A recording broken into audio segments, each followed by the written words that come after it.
What if I told you that managing your finances is so easy that a child can do it? That's right, a child. Let's get right into it.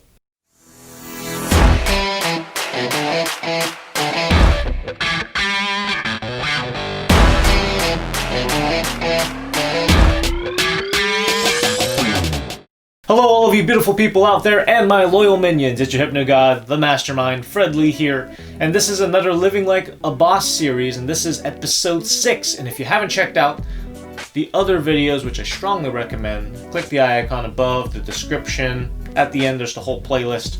You get it. It's the building blocks foundation of becoming the ideal version of yourself. And there's so many different components to being a successful person.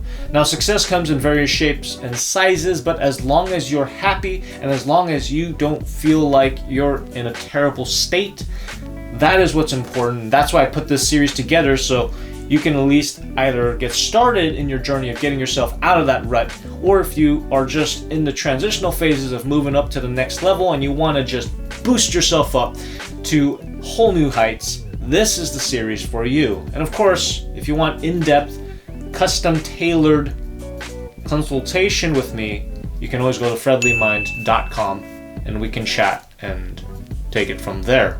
Now, many of you are wondering, well, Fred, if it's so easy that a child can do it, how do you break down this whole finances thing? Maybe it's because you're Asian. Of course, Asians are great with numbers.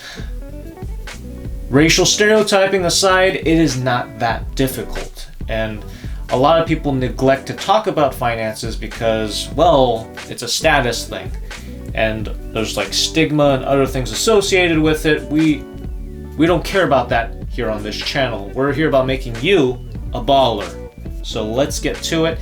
And smash the like button if you haven't done it already, because it helps these videos continue to go up on trending, and also it helps other people out there that really want to take control of their financial life to get access to free resources like this. So do yourself and the world a favor by doing one of these, and if you haven't become part of the loyal minion army already, slap subscribe, ring the bell icon, do the right thing. So now that you've done all of the following, from liking to subscribing if you haven't, then let's get right to the very first step of how to manage your finances and become one step closer to being more successful. Step number 1, find out all of the negatives. So get a big old list. You can use your paper, Microsoft Excel, whatever you have to jot things down. You're going to keep track of all the things that you're spending. So what I do is actually break it down monthly and then also annually. So I've got a monthly expenses list and an annual expenses list. So that way I can kind of map it out, because some expenses you pay annually, other expenses are monthly. Dividing it into two like that will allow you to get an overall broader sense of where you can micromanage certain things. Now, monthly you pay electric, water, food, housing. There's all those various aspects. You can literally find that. So once you've determined how much you spend monthly, you can calculate roughly how much you spend a year. But for the year list, that's why I keep them separate. For the annual list, what I do is I also add the annual payment that you have to do for certain things. So let's say you're part of a country club and you pay a certain fee every year, or you're part of a business networking group and that's annual. So factoring those two things aside, you can actually determine, all right, because I have to pay certain annual fees, set aside this amount of money, so by the end of the year when these fees come, the annual fees that is, I don't have to worry about scraping for cash or go into debt just to keep these up. So you can see how those two lists are extremely helpful when it comes to just determining your monthly and then your annual expenses. So once you got that calculated and sorted out and how much in the red you're gonna be, let's move on to step number 2. Step number 2 is straightforward. It's the amount of income that you generate. So you're going to pit 2 to 2 together. So you got your expenses list, you got your income, and this is after taxes. Remember, income after taxes. If you just do gross payment, it makes you think that you're God or something. It's like, oh wow, I make enough money to No, you don't. You pay taxes, like every good citizen should. So you've got that. You got your income, you've got your expenses, and you do the math, and you see how much in the red that you end up at. So you can see, let's say you generate 100K a year. That's like every person's dream, especially if you live in an expensive state like California. 100,000 a year, that's your income. And then your yearly expenses will come out to about 50,000, right? So you're left over with 50K after taxes. Not bad. So doing stuff like this will let you know, all right, in terms of my expenses, what is actually necessary for me to survive and what isn't. And that's going to come down to step number 3 that I'll be talking about here, is determining what is essential to your plans. What are the things that you're spending money on that really is worth investing? So let's say your goal in finances, and of course, the goals in anyone's financial life can fluctuate and goes into all different shapes and sizes. You can have a goal to save up for, let's say, a new car or a new house. Those are, temporary goals, as I would say. Temporary goals that will lead to a greater good, which is a longer, happier life. So setting those little milestones, those little goals, those are some things to consider. But you can also think about long-term, like as in retirement, all those things. So having those goals in mind, you look at your expenses and your income and you compare and contrast, see how much money you're left over. Is the money that you're left over with after you spend those expenses, is it really going to help you get towards your financial goal? Whether it be you're saving up for that house, or if you're trying to create a savings account or a retirement account so that you don't have to live like an old man that has to just hide in a cardboard box all day, right? So those are just some factors to really look into. And you really find that after looking through those expenses and comparing it to your income and how much money you have left over, you realize, you know what, I actually don't need that subscription service. You know what? And it allows you to be more frugal. And if you don't take the SATs, or if you don't know what the hell frugal means, it means you cheap. And rich people, or people that are successful or on their way to be successful, are relatively cheap and they make smart investments. So through these few steps already, you're now pruning out all the things in your life that you actually don't need.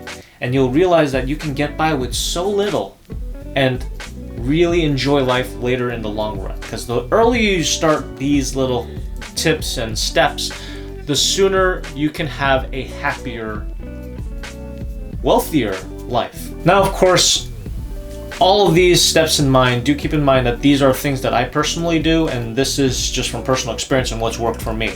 And of course, I'm not a financial advisor, but do your research, and definitely getting a financial advisor, if you can afford one, is definitely going to help you in the long run. So do remember that. And this is going to be a bonus step that I'm going to be talking about, and that is the stock market and investing, and how do you go about doing that. So having an investing account and all that stuff is definitely something you should get the moment you hear about it. If you're like 18 or a teenager, get your mom or dad on board. Say, hey, I want to set up a brokerage account / Roth IRA, then brokerage account, because there's a whole systematic step of things. So if you're a kid starting out, Roth IRA. Why? Because the income you generate is not going to be enough to hit the cap. The cap of the Roth IRA is $6,000. So $6,000 a year is the max amount of contributions you can stick in. And as a kid, you're not going to generate that much money. So as such, you start with that, and eventually over time, you're going to start generating income, doing part-time jobs, etc., to max that out. Once you max out the contributions consistently, you then move up to getting a brokerage account, which allows you to be able to add contributions to your investments without having to worry about a cap. So the Roth IRA is your retirement account. That's something you should max and have just set in stone, and then you got your brokerage account. So now you got those two things in your little whole, I call it the bonus section of your finances. Not really a bonus section, but it's still a crucial element if you want to get a step closer to being financially well off. Those are some things that you should have. This is for long term. Now, don't think like a day trader, because not everyone can day trade, and it's very time consuming and extremely risky. But with what I'm about to share with you, with these little things here, since you've already now are aware of a Roth IRA and a brokerage account, you can now get into exactly what type of things to purchase / invest with these accounts. And that is index funds. Index funds makes stocks so much easier. Instead of buying an individual stock like a day trader, or if you feel like you got enough cash to toss around, because I mean that's an entirely different beast. Everybody invests in their own way. But if you want a safe long-term plan, stick with index funds. And then the way you can break it down is you can have the entire US index funds, so the entire US stock. So an index fund with the entire US stock market, international, then bonds. So if you break it down into those three and invest in those three accordingly, let's say 70% US market, 20% international, 10% bonds. All right, that should give you a diverse enough portfolio. And also what's great about index funds is you don't have to do any of the work.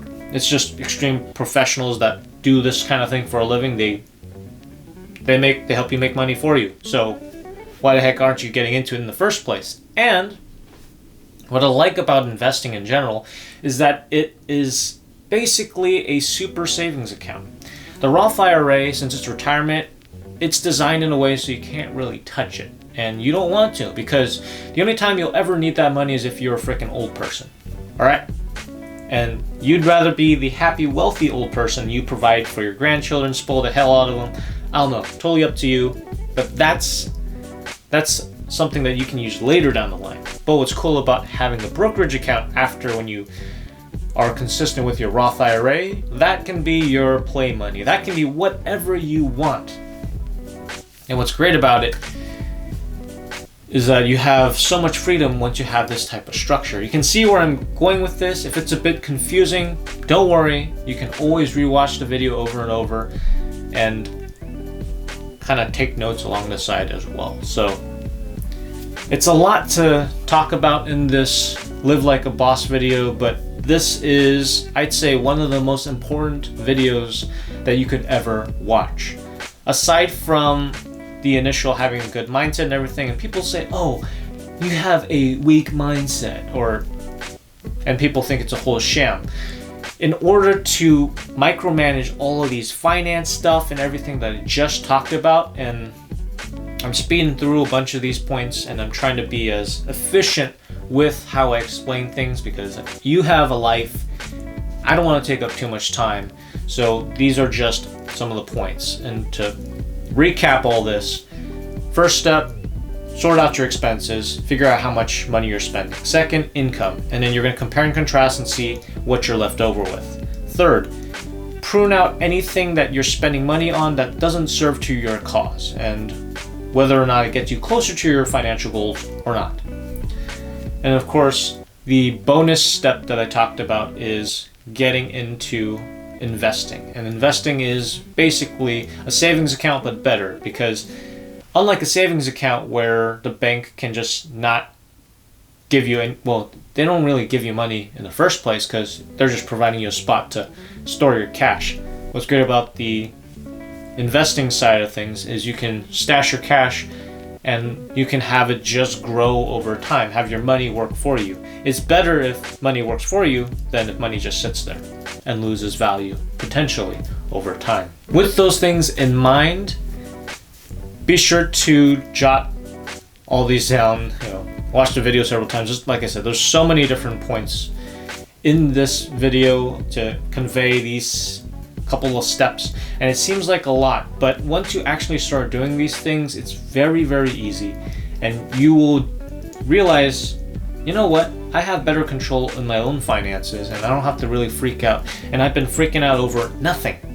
I'm just trying to make this whole financial thing as easy as possible. And like I said, get a financial advisor if you can afford one. If you're a friend that is into this kind of stuff, work it out, do your own research, and see what works best for your goals. Whether it be live a happy life, buy something that's ridiculously expensive like a house that you can use later down the line, You get the point. Also, be sure to smash the like and also share this video, because the more awareness people have of their own financial life and how to get a better grasp of it, the better. So you do your part, and if you haven't subscribed, please do so. And check out the entire playlist so that way you are more well-rounded when it comes to being a boss in life. Thank you guys so much for watching, and I will see you in another video.